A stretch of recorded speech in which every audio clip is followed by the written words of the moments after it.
Oui, aujourd'hui, nous sommes le deuxième dimanche de l'Avent. Alors, nous sommes en route pour Noël.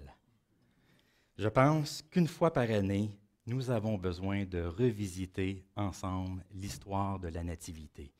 Nous avons besoin de nous rappeler qui est Jésus-Christ.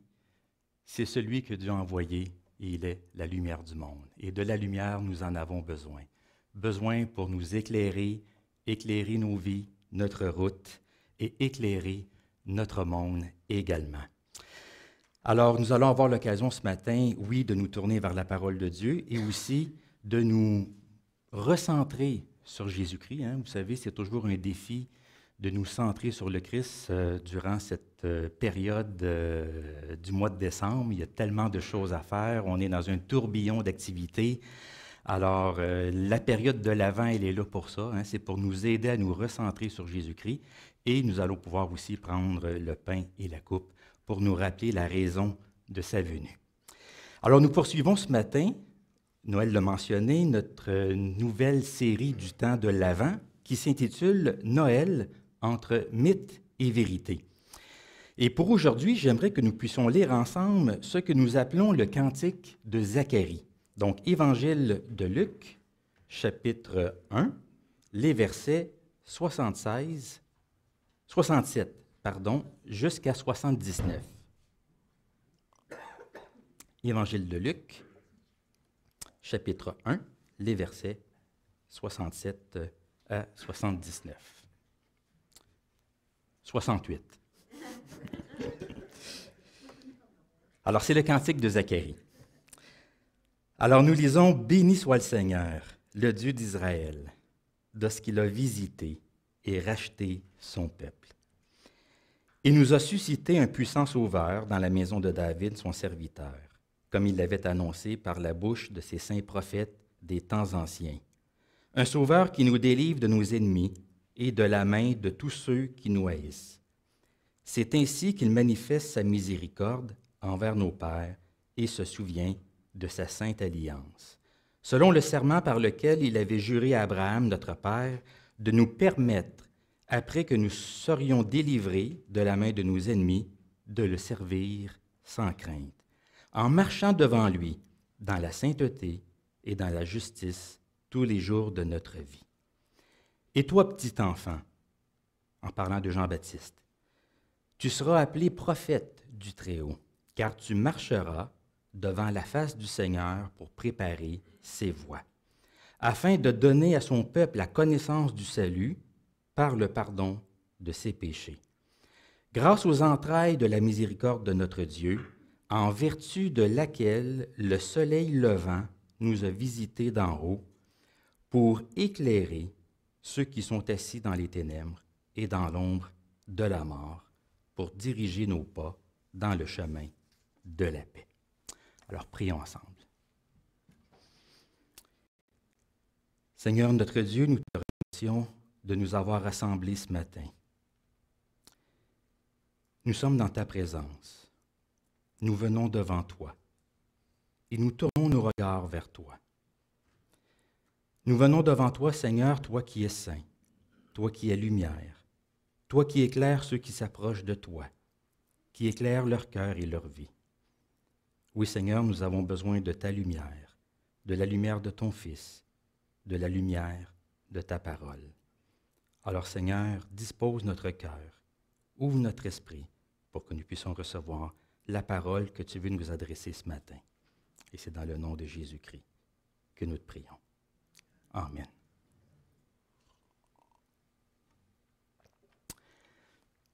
Alors, j'ai intitulé le message de ce matin « Au-delà des débats entourant Noël ».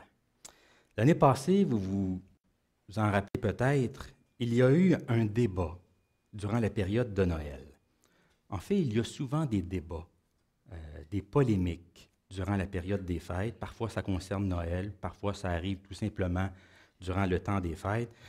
Il faut dire que Noël, c'est une fête assez controversée dans le monde chrétien et même dans la société. Je ne sais pas si vous vous en rappelez, mais il y a plusieurs années, certains suggéraient de ne plus dire « Joyeux Noël », mais simplement « Joyeuse fête » ou encore « Joyeux décembre ». L'idée, c'était de déchristianiser la fête de Noël. Hein. C'était dans la foulée de la sécularisation, de la laïcité. On voulait faire en sorte que Noël puisse être une fête pour tous, peu importe nos valeurs, nos croyances, notre religion. Alors, on voulait lui enlever tout référent chrétien pour en faire une fête laïque sans aucune connotation religieuse. Alors là, maintenant, c'est un débat qui s'est un peu calmé, mais qui revient quand même ici et là à l'occasion. Il y a 2 ans, durant la première année de la pandémie, il y a eu un autre débat. Un débat sur lequel tout le monde avait son opinion. Plusieurs personnes se sont prononcées là-dessus, des politiciens, des journalistes, des scientifiques, des enseignants, nous-mêmes aussi comme citoyens. Est-ce que vous vous en rappelez de ce débat-là?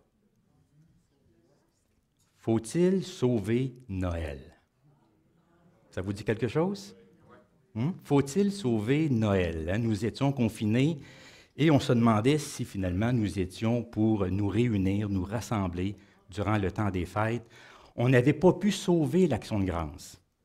On avait pu fêter chacun chez soi, mais on n'avait pas pu réunir nos familles pour cela. Alors, on s'était posé la question, maintenant, on n'a pas pu sauver l'Action de grâce. Maintenant, est-ce qu'on peut sauver Noël? Hein? C'était le langage qu'on avait utilisé, soit sauver Noël ou annuler Noël. Donc, il y avait les partisans du oui ou les partisans du non. L'année passée, comme si ce n'était pas assez, il y a eu un autre débat. Un débat déchirant et plutôt désagréable. Et ce débat, c'était celui-ci. Qui inviter pour Noël? Qui inviter pour Noël? Faut-il inviter les non-vaccinés à nos fêtes de Noël? Seriez-vous prêts? Hein, c'était la question que l'on posait dans les tribunes téléphoniques, à la radio. Seriez-vous prêts à inviter votre oncle, votre tante, votre beau-frère, votre belle-sœur qui n'est pas vacciné? Alors, un débat très polarisant, mais encore une fois, les réponses ont été très variées. Oui, non, peut-être. En fait, c'est un débat qui est derrière nous et on espère qu'il ne va jamais revenir. Oui, aussi. On avait pu célébrer, on avait pu sauver Noël, mais on devait fêter quand même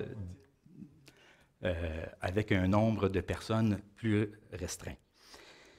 Alors, on dirait que d'année en année, il y a des débats concernant Noël ou autour de Noël.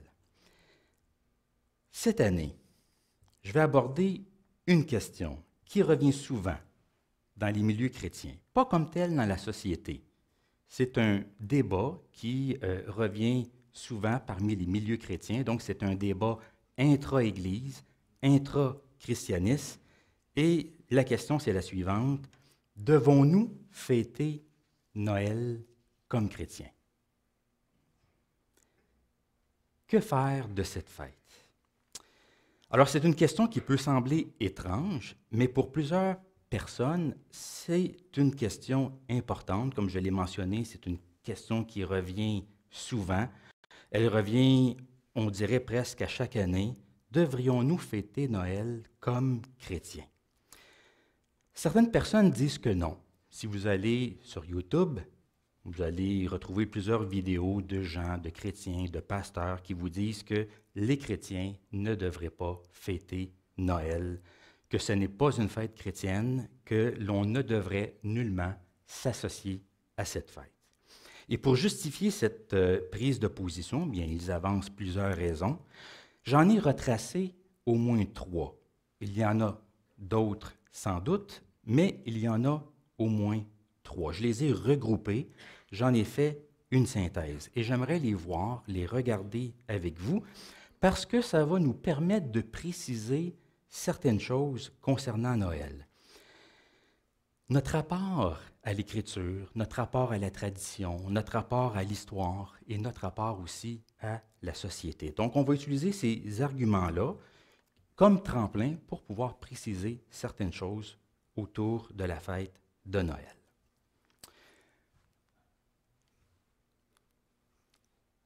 Alors d'abord, on nous rappelle que la Bible ne parle pas de Noël et que c'est une fête qui n'était pas fêtée par les premiers chrétiens. Alors on avance le silence des Écritures et le silence du premier siècle de l'histoire chrétienne. Noël, c'est un mot qui n'apparaît pas dans la Bible. Les textes bibliques ne nous disent pas non plus quelle est la date de naissance de Jésus. Et si c'est le cas, nous dit-on, c'est parce que cela n'était pas important pour Dieu et que par conséquent, personne ne devrait fêter ce que le Seigneur ne nous demande pas de fêter. On nous dit que le centre du message chrétien, c'est sa vie, sa mort, sa résurrection, et non pas sa naissance.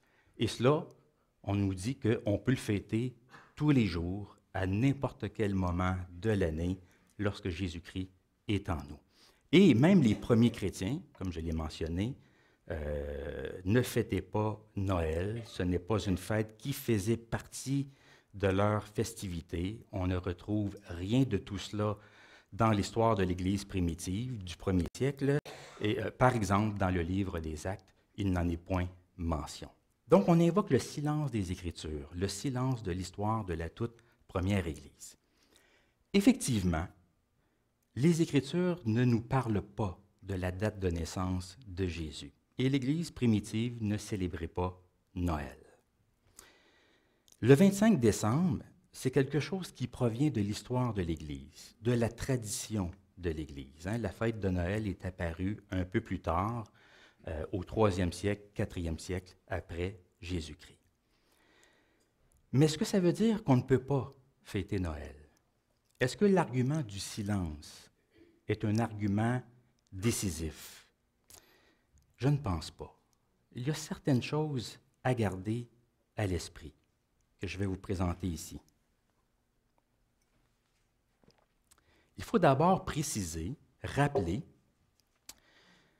que les événements de la naissance de Jésus sont quand même là, mentionnés dans la Bible, dans les Évangiles. Nous avons 2 récits de la Nativité, celui de Matthieu, celui de Luc, donc 2 récits différents, complémentaires, et cela nous montre que les origines de Jésus étaient importantes pour les premiers chrétiens. C'était important sur le plan historique, sur le plan prophétique et sur le plan théologique. Sur le plan historique, parce que Matthieu nous présente la naissance de Jésus comme étant l'aboutissement d'une histoire du peuple d'Israël.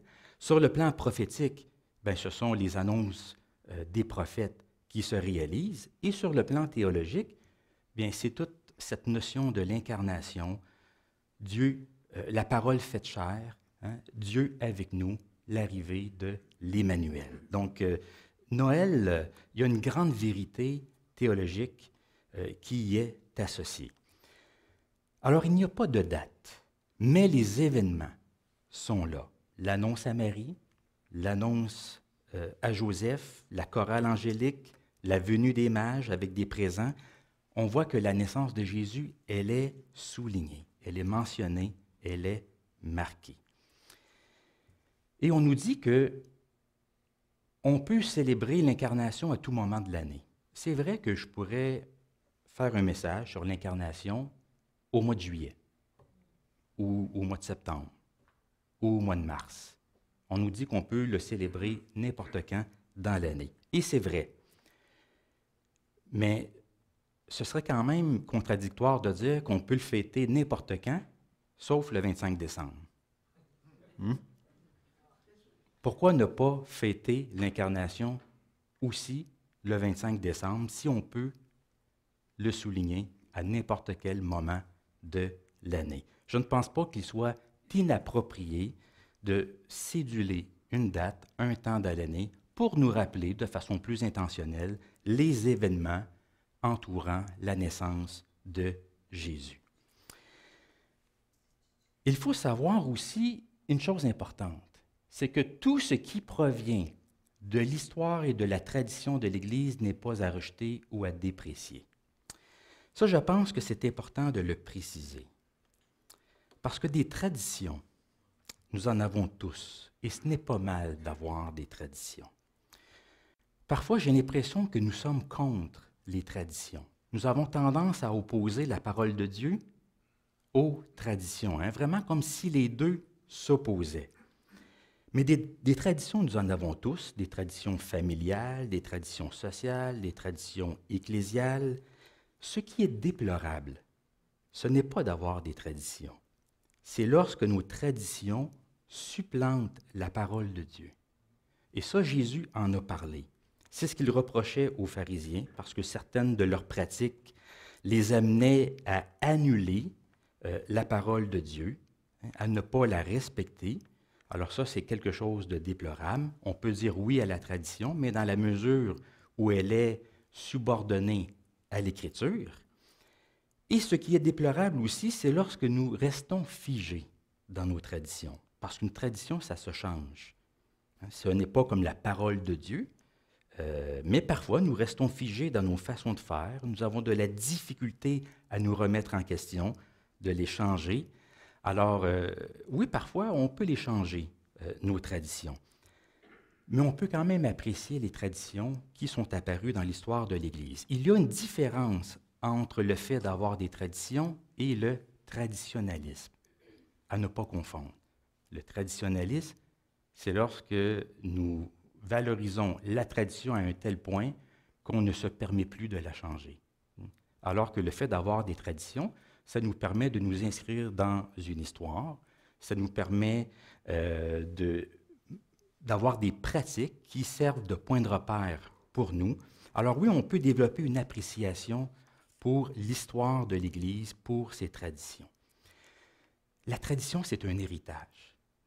Ce n'est pas la parole de Dieu, mais c'est un héritage. Ce n'est pas un dépôt de vérité, mais un héritage que l'on peut évaluer et apprécier. D'ailleurs, vous savez, les réformateurs, là je vous ramène plusieurs siècles en arrière, lorsque les réformateurs, lorsqu'il y a eu la réforme protestante, il y a plus de 500 ans maintenant, on nous a ramenés à l'Écriture. L'un des slogans de l'Écriture, de la réforme protestante, c'est « l'Écriture seule ». On a parfois tendance à mal comprendre, à mal interpréter ce slogan-là. Ce n'est pas l'Écriture seule tout en dénigrant la tradition. C'est que c'est seule l'Écriture qui nous permet de déterminer ce que nous devons reprendre, conserver ou mettre de côté de la tradition. Autrement dit, c'est que les réformateurs n'étaient pas contre les traditions. Ils avaient une plus grande appréciation pour l'histoire de l'Église, pour les pères de l'Église, pour la tradition, que nous pouvons en avoir aujourd'hui. Mais la source d'autorité finale, la source d'autorité, l'autorité qui nous permettait d'évaluer ce qu'il faut garder ou mettre de côté, c'était l'Écriture et non l'Écriture plus le magistère. Alors, c'est important de remettre les choses dans leur contexte. Nous pouvons dire l'Écriture seule, nous basons notre vie sur la parole de Dieu, mais en même temps, nous pouvons aussi avoir une appréciation pour l'histoire de l'Église. Tout n'est pas mauvais dans l'histoire de l'Église. Éventuellement, l'Église ancienne, elle s'est mise à célébrer plusieurs fêtes religieuses, comme les Juifs le faisaient, parce que les fêtes juives avaient pour but de nous rappeler les grandes interventions de Dieu dans l'histoire, et les chrétiens ont fait la même chose. Alors, je pense que le silence des Écritures, le silence de l'Église primitive sur Noël, ça ne signifie pas que commémorer la naissance de Jésus ou célébrer l'incarnation à un moment donné de notre calendrier soit inapproprié. Ça, c'est le premier argument, souvent, qu'on met de l'avant pour le silence des Écritures et du premier siècle pour ne pas fêter Noël, mais je ne pense pas que ce soit un argument décisif. Deuxième argument qui est avancé, c'est qu'on nous dit que Jésus n'est plus au centre de cette fête. On nous dit qu'on ne devrait pas célébrer Noël à cause de tout ce que cette fête est devenue avec le temps et à cause de tout ce qui se produit de déplorable durant le temps des fêtes. Noël n'est plus ce qu'il était. C'est une fête qui s'est éloignée de son centre, de son message. Et là, ici, on va souligner différentes choses. On va souligner tout le côté commercial de cette fête. C'est une fête axée sur la consommation, les biens, le matérialisme. Et nous le savons bien, à l'extérieur, tout est fait pour créer une ambiance de fête et pour encourager la consommation.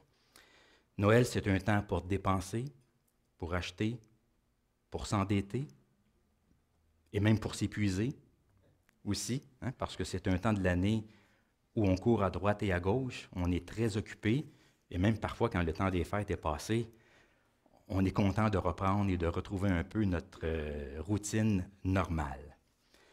Mais on nous dit que ce qui est au centre de cette fête maintenant, ce n'est plus l'enfant Jésus, c'est Mammon, le dieu de l'argent, de la consommation. C'est Mammon qui prend la place de Jésus. Il vient même le détrôner le jour où on est supposé célébrer sa naissance.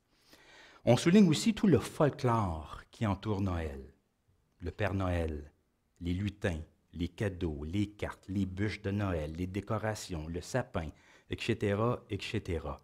Effectivement, avec le temps, dans l'histoire de l'Église, en provenance de différents pays, de différents endroits, de différentes cultures, il y a des pratiques, des traditions, des coutumes qui se sont ajoutées aux festivités du temps des fêtes. Alors, on nous dit que tout ça a remplacé Jésus, que le périphérique a remplacé le centre, que le secondaire a remplacé l'essentiel. Alors, on nous dit qu'encore une fois, Jésus est détrôné, non pas par Mammon, mais par le folklore, par exemple, par le Père Noël. Et on nous dit aussi que le temps des fêtes, c'est le temps de tous les excès, de tous les débordements, et que ce n'est pas un contexte favorable pour mener une vie, de mener la vie qui est conforme à la parole de Dieu. On sait bien que dans les événements festifs, il y a parfois, et même souvent, des débordements, des dérapages. Ça s'applique aussi à Noël, parce que dans une fête, tout peut arriver, surtout lorsqu'il y a de l'alcool. Beaucoup de choses déplorables, effectivement, se produisent durant le temps de Noël. Alors, on nous dit pour toutes ces raisons que Jésus n'est pas honoré durant cette fête, ni par tout ce qui s'y passe. Il n'est pas au centre de Noël. Comment est-ce qu'on pourrait répondre à tout cela? Je dirais ceci. On peut nous aussi partager les constats. On peut être d'accord avec tout ce qui est mentionné, mais pas nécessairement avec la solution. La solution, ce n'est pas nécessairement de mettre Noël de côté. Oui, nous aussi, nous pouvons déplorer tout ce côté commercial qui entoure cette fête. On peut dénoncer, déplorer tous les débordements, les excès du temps de Noël. Mais vous savez quoi? Nous ne sommes pas les seuls comme chrétiens à déplorer toutes ces choses-là. Il y a beaucoup de personnes dans la société aussi qui déplorent toutes ces choses-là. Chrétiens, non chrétiens, nous pouvons ensemble déplorer ce qu'il y a à déplorer. Mais la solution, ce n'est pas nécessairement de ne plus fêter Noël. La solution, c'est de fêter autrement. C'est d'apprendre à fêter d'une manière qui honore le Seigneur.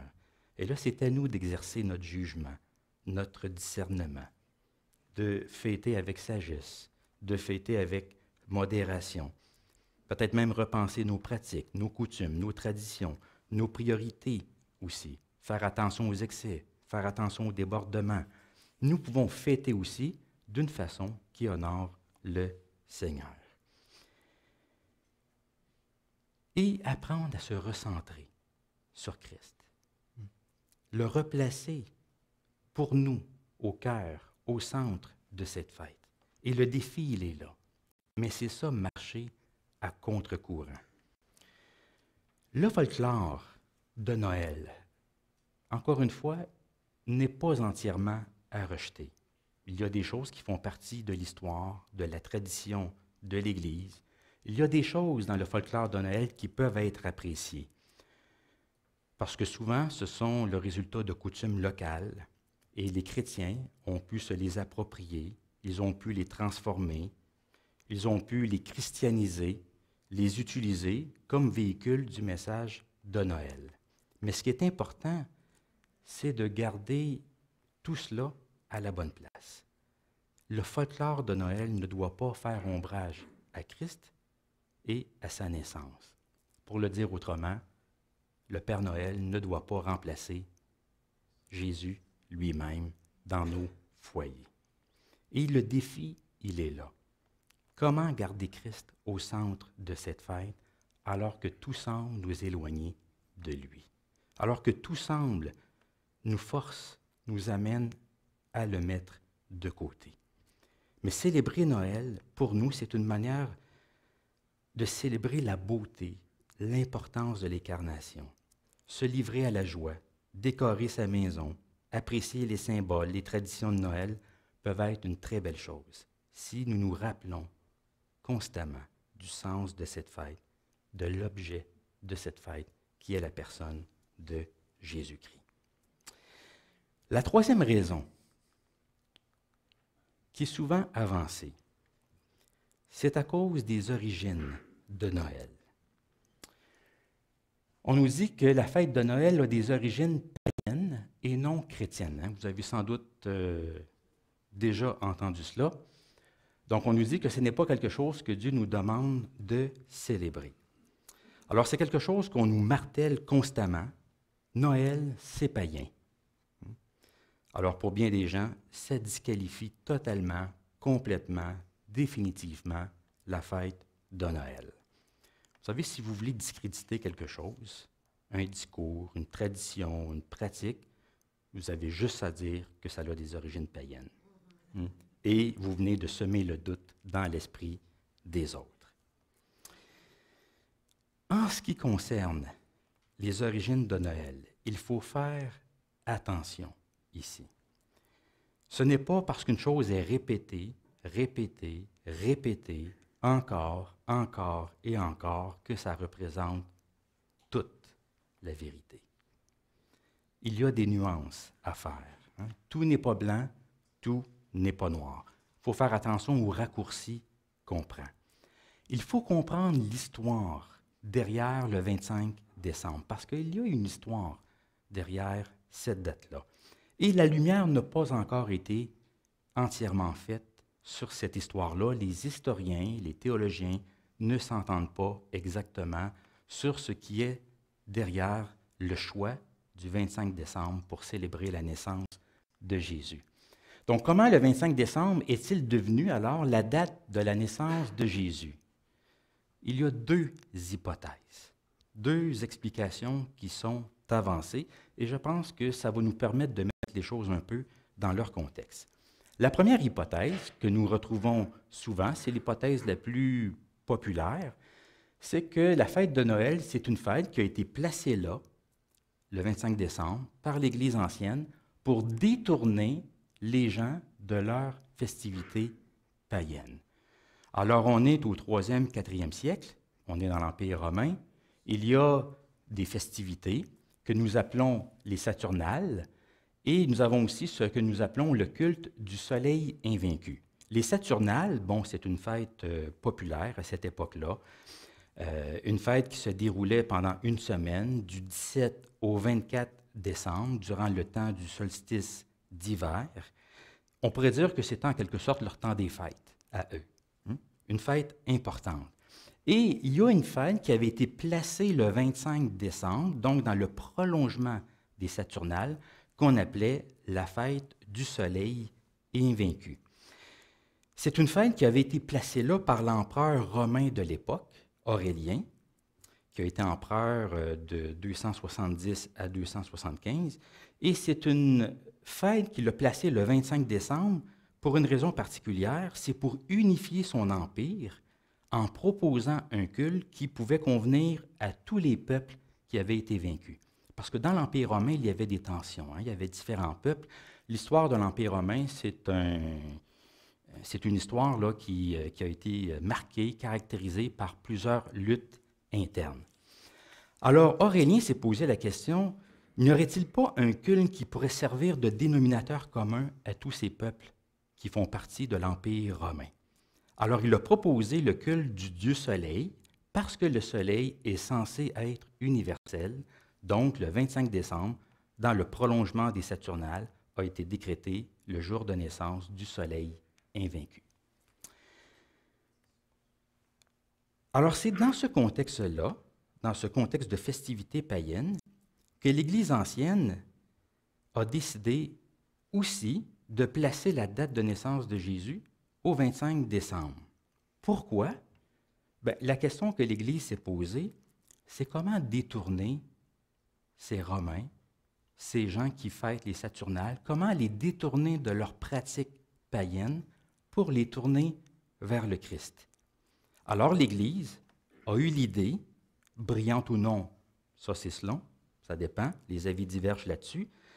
C'est en l'an 336 apparemment, ils ont décidé de placer la fête de la naissance du Christ le jour même que la fête du Soleil invaincu, à la fin des Saturnales. Alors pourquoi avoir fait ça? Comme je l'ai dit, c'est pour que cette fête puisse servir d'alternative à la fête païenne. Donc le but, ce n'était pas de s'approprier la fête païenne, ce n'était pas de mélanger les choses, mais plutôt de remplacer la fête païenne, de réorienter les festivités. L'Église ancienne s'est dit, qui est la véritable lumière qui vient dans le monde pour éclairer les hommes? Qui est le vrai soleil qui vient vaincre la noirceur, les ténèbres? Qui est le vrai soleil de justice, l'astre d'en haut?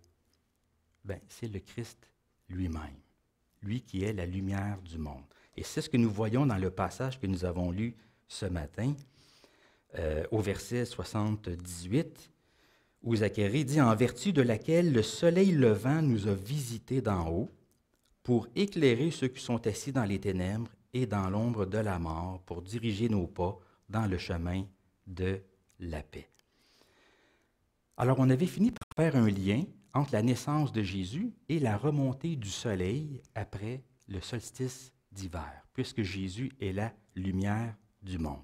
Alors, pour l'Église ancienne, c'était tout à fait logique, approprié, de placer la fête de la naissance de Jésus à ce moment-là, parce que ça permettait pour eux de réorienter les festivités pour les amener à célébrer Jésus-Christ, non pas les divinités païennes, mais le Christ lui-même. Donc, c'est comme si on avait à ce moment-là deux Noëls, le Noël païen et le Noël chrétien servant d'alternative aux festivités de ce temps-là. Alors, ce n'est pas tout à fait juste de dire que Noël, c'est païen. Il faudrait dire plutôt que c'est une fête qui est apparue dans un contexte de festivité païenne, pour des raisons missionnaires, que l'on soit d'accord ou non avec cette stratégie que l'Église avait mise en place à ce moment-là. Deuxième hypothèse. La fête de Noël a été placée là, le 25 décembre, suite à des calculs de l'Église ancienne pour déterminer la date de la mort de Jésus. Là, vous allez peut-être me poser la question, mais quel est le rapport entre la date de la mort de Jésus et la date de sa naissance? Je vous montre le raisonnement rapidement. À cette époque-là, on avait déterminé deux dates possibles pour la mort de Jésus. On sait que Jésus est mort durant le temps de la Pâque juive. On ne sait pas en quelle année exactement. Et l'Église a tenté de retracer la date de sa naissance. Une histoire quand même assez compliquée parce que c'est une question de calendrier. Calendrier lunaire, le calendrier aussi qui était en vogue, le calendrier julien dans l'Empire romain. Alors, on est arrivé avec deux dates possibles. Pour les chrétiens grecs de la partie orientale de l'Empire, Jésus serait mort le 6 avril. Alors que pour les chrétiens latins de la partie occidentale de l'Empire, Jésus serait mort le 25 mars. Donc, on avait deux dates pour la mort de Jésus. Mais il y avait certaines croyances juives à cette époque-là qui ont amené des chrétiens à croire que Jésus est né ou a été conçu le même jour que celui de sa mort. On pensait, par exemple, c'est une des croyances juives qui circulaient à cette époque-là, qu'un prophète, lorsqu'un prophète mourait, ben, le jour de sa mort, c'était aussi le jour où il a été conçu ou le jour où il a été né. Alors, les premiers chrétiens ont fait cette connexion-là, certains premiers chrétiens plus particulièrement. Alors, qu'est-ce que ça veut dire? Ça veut dire que la date du 6 avril devenait aussi la date de la naissance ou de la conception de Jésus, et même chose pour le 25 mars. Certains chrétiens pensaient que c'était des dates de la conception, et d'autres pensaient que c'était les dates de sa naissance. Éventuellement, c'est la notion de conception de Jésus qui a prévalu.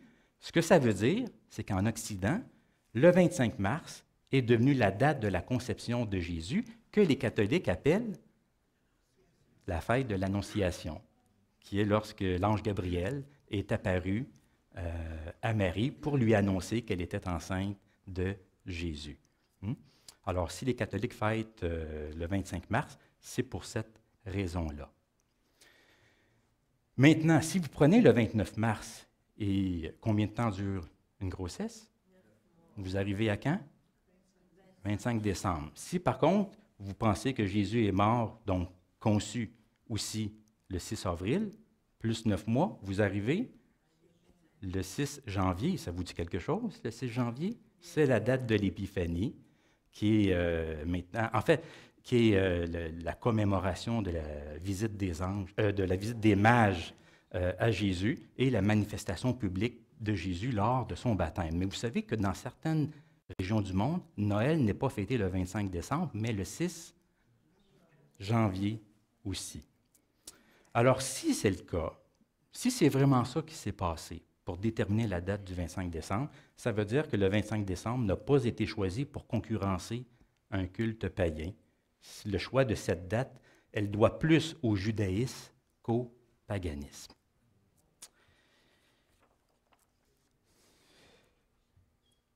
Tout ça pour dire que quand on parle des origines de Noël, faisons attention aux raccourcis. C'est pas simple.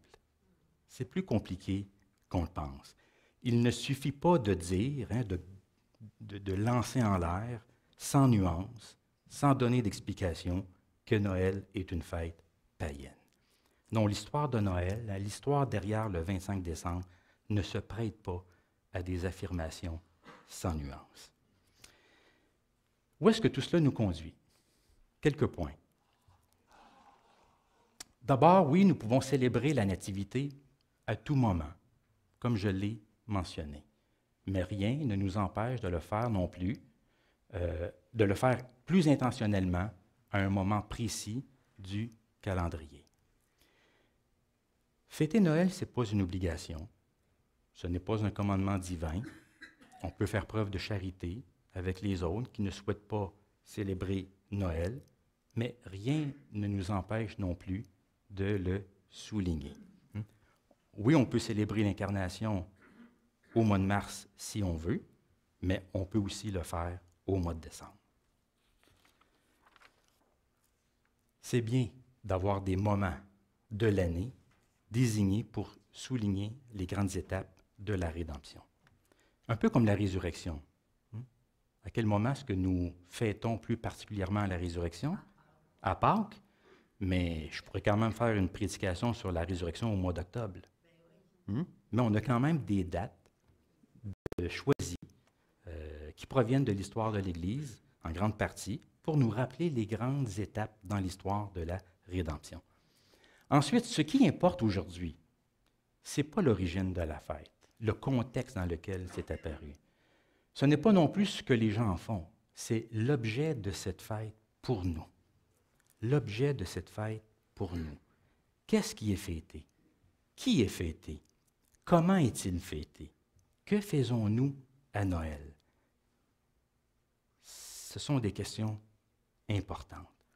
Quel est le Dieu ou l'idole que nous fêtons en cette période de l'année? Est-ce le Dieu Saturne?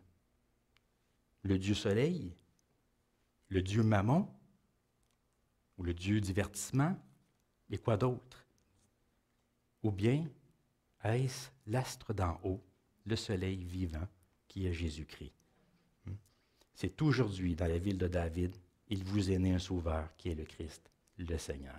Et c'est cela que nous fêtons, nous, en tant que chrétiens. Les traditions de Noël ne sont pas nécessairement incompatibles avec la foi chrétienne. Le christianisme a cette capacité de s'incarner dans toutes les cultures, de s'adapter aux coutumes locales et même de les transformer. Je l'ai dit autrement, nul besoin de noircir ce qui n'a pas une origine chrétienne. Nul besoin de noircir nécessairement ce qui n'a pas une origine chrétienne. Ce qui ne provient pas du christianisme n'est pas nécessairement mal pour autant. Tout n'est pas mauvais dans ce monde, tout n'est pas mauvais dans l'histoire de l'Église, tout n'est pas mauvais dans les coutumes locales, tout n'est pas mauvais dans les cultures. Il y a beaucoup de choses qui peuvent être tout à fait compatibles avec la foi chrétienne. Ce qui est important, c'est de savoir comment nous utilisons nos rites, nos coutumes, ce qu'on en fait aujourd'hui. Finalement, le Noël chrétien n'est pas imposé, mais proclamé, annoncé, proposé. C'est une invitation à célébrer la naissance de Jésus par choix et conviction, et non par simple tradition historique ou convention sociale. Je sais qu'aujourd'hui, on se désole un peu de ce que Noël est devenu, une fête séculière, laïque, non religieuse, déchristianisée. Et oui, on peut déplorer le fait que Jésus passe inaperçu, qu'on lui demeure indifférent. Mais ça fait en sorte que chacun, en quelque part, est placé devant un choix. Chacun est libre de fêter ce qu'il veut. Mais le Noël chrétien, il est non pas imposé, comme ce fut le cas dans le passé, il peut juste être proposé. Proposé à nos concitoyens, à nos amis, à nos proches. Alors posons-nous la question. Qui fêtons-nous? Qui fêtons-nous? Quelle est l'idole que nous célébrons en ce temps des fêtes? Rappelons-nous que Jésus est notre soleil levant. Il est l'astre d'en haut, celui qui nous a visités pour éclairer nos pas, pour nous conduire dans les chemins de la paix. Je termine avec une citation d'un évêque catholique qui a dit ceci. « Excellente pédagogue, l'Église en Occident a fixé en 353 la célébration de Noël au moment de la fête païenne du solstice d'hiver. Le signe est magnifique. Les rayons du soleil sont au plus bas de leur déclin. Progressivement, le jour va s'imposer à la nuit. La lumière va triompher. Le Christ naissant est alors loué et accueilli comme la lumière qui brille dans les ténèbres, comme le jour qui se lève sur l'humanité engourdie et endormie. Il est le jour nouveau qui pointe à minuit. Alors que ce soit notre prière en ce temps de l'Avent, que le Christ soit reconnu, accueilli, loué, célébré, qu'il brille dans nos cœurs et qu'il se lève sur une humanité engourdie et endormie. Amen.